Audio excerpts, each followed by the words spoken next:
రా పద్మ. హాయ్ రా పద్మ.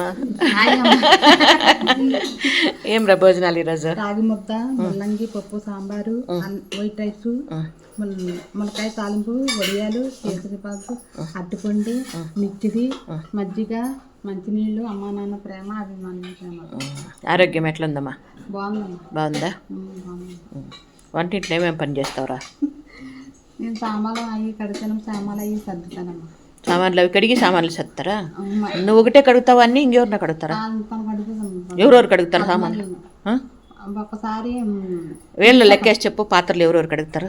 శిరీషమ్మ, పద్మమ్మ. వాళ్ళ శిరీష లేకపోతే నేను ఒకసారి కడుగుతానమ్మా. మన వాళ్ళు వీళ్ళు ఎవరు రారా? ఎవరమ్మా? వీళ్ళు ఆశ్రమంలో ఎవరు రారా? తను వస్తుందమ్మా. ఎవరు? ప్రభావతం వస్తుందమ్మా. మళ్ళా ఇంకెవరు? ప్రభావతం చెప్పింది. ఎవరు? సరస్వతి అంటారు. ఇప్పుడు ఇందాకేమో ఫస్ట్ లా ఒకటే కడిగినట్లు చెప్తివి. నేను టిఫిన్ ఒకటే కడుగుతానమ్మా.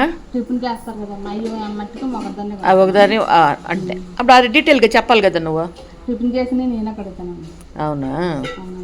సరేరా. అంటే పాత్రలు కడిగే కింద మంచి ఎవరెవరు టకటక పేర్లు చెప్పరా ఇప్పుడు? పద్మమ్మ, శిరీషమ్మ, పద్మమ్మ. యా పద్మమ్మ? తోటల పద్మమ్మ. ఏదా తోటల పద్మమ్మ? అదో ఆడ తోటల పద్మమ్మ. శిరీషమ్మ, ప్రభావతమ్మ, సరస్వతమ్మ. సరస్వతి అంటే ఈ సరస్వతమ్మ కాదు, ఇంకొక సరస్వతమ్మ. ఆ సరస్వతమ్మ కింద కూర్చొని కూడా అయ్యలేదు, కాల్ ప్రాబ్లం. సరేనా? ఓకేరా, ఇప్పుడు క్లారిటీ వచ్చింది.